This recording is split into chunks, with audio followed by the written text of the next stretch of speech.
So, dear friends, if you pay attention, the gospel today is far, has a connection with the gospel last Sunday.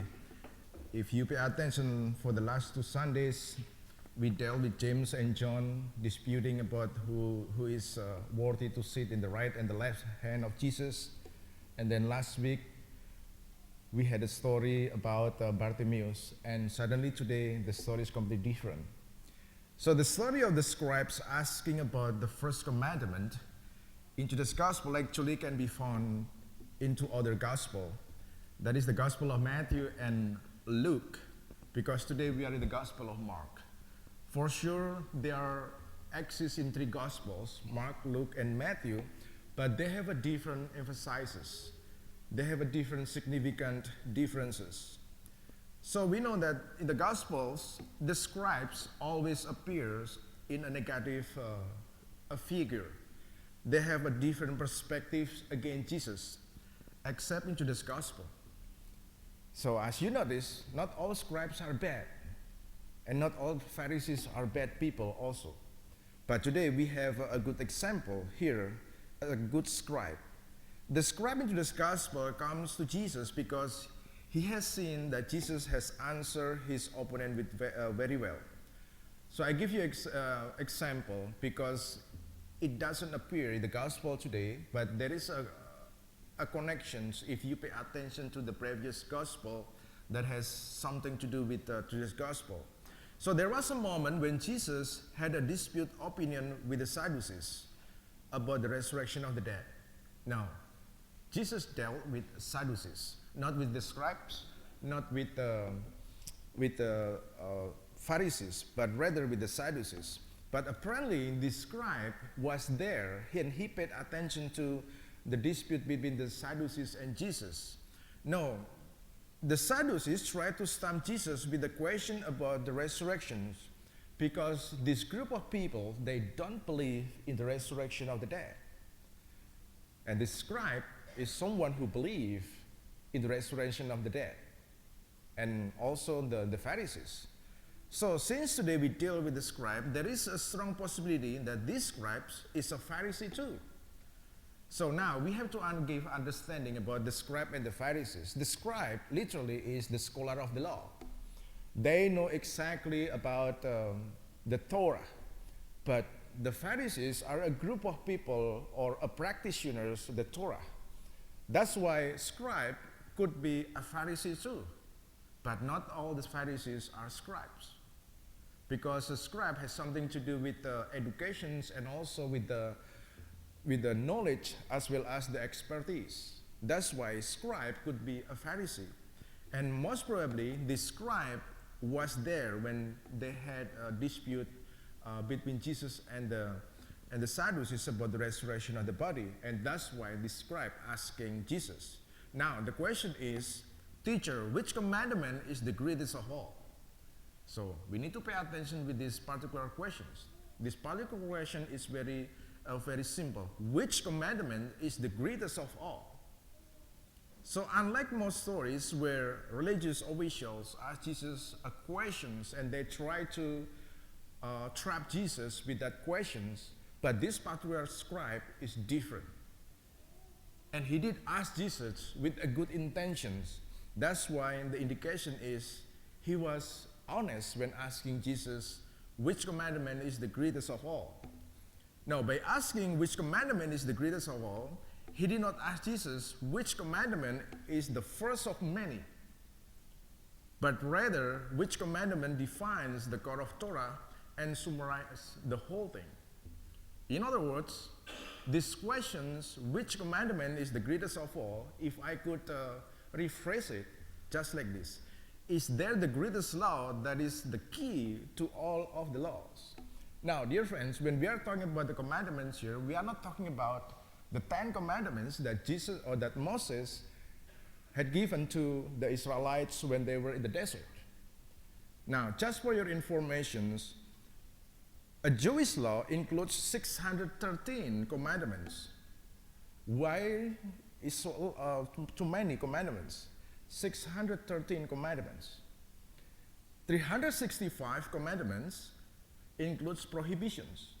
Why 365? It has something to do with the number of the solar year, 365 days. So there are many prohibitions there. And 248 positive commandments. A lot, right? So why it is 248?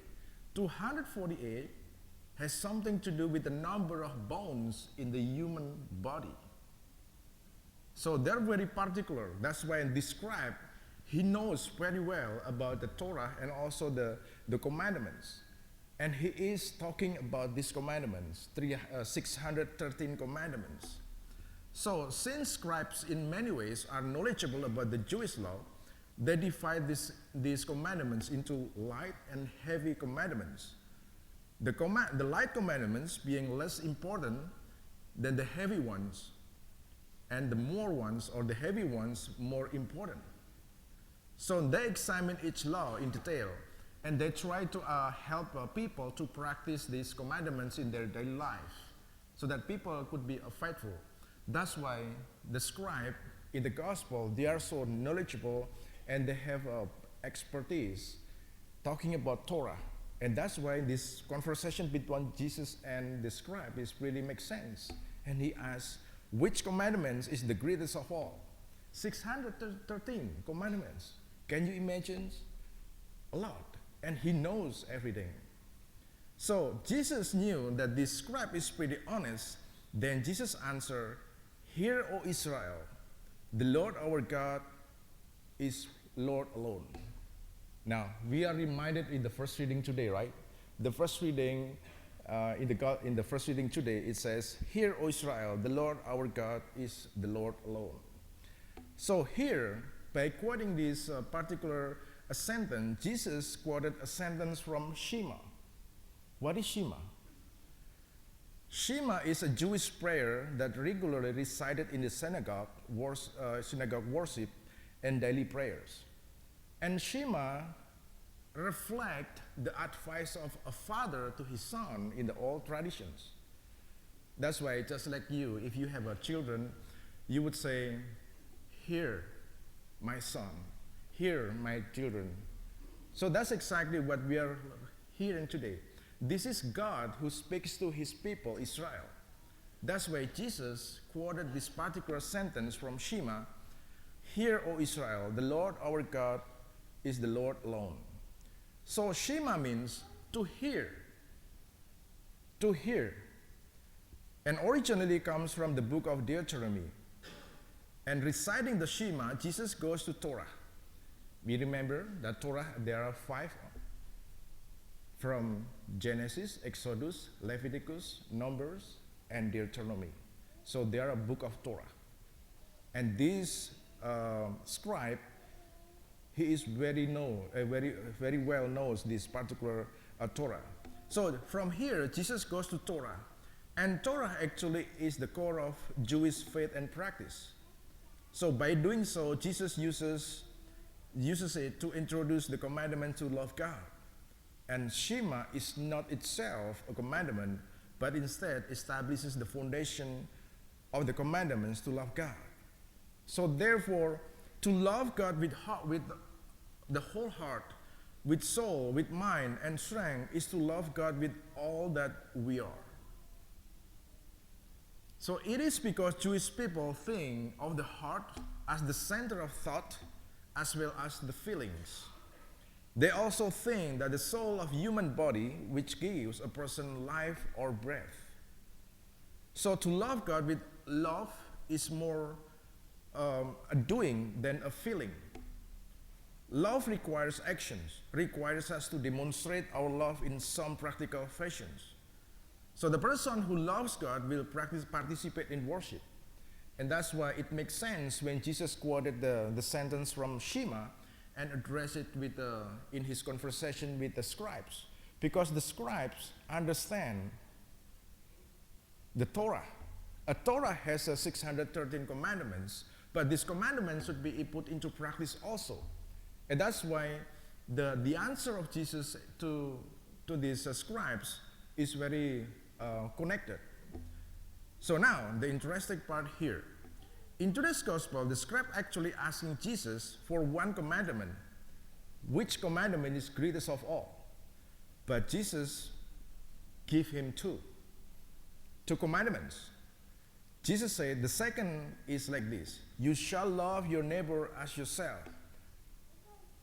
You shall love your neighbor as yourself. And eventually, Jesus binding these two commandments together with a statement. So, Jesus said, there is no other commandment greater than this. Meaning to say, in one hand, Jesus gives the scribe two answers, but binding only with one. So you can see how smart Jesus is in order to answer this question of this particular scribe.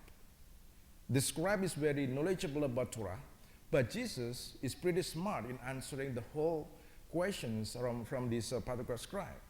So here Jesus entices these two commandments into one in order to demonstrate his true command of Torah. Dear friends, eventually this is the bottom line of our reflection today.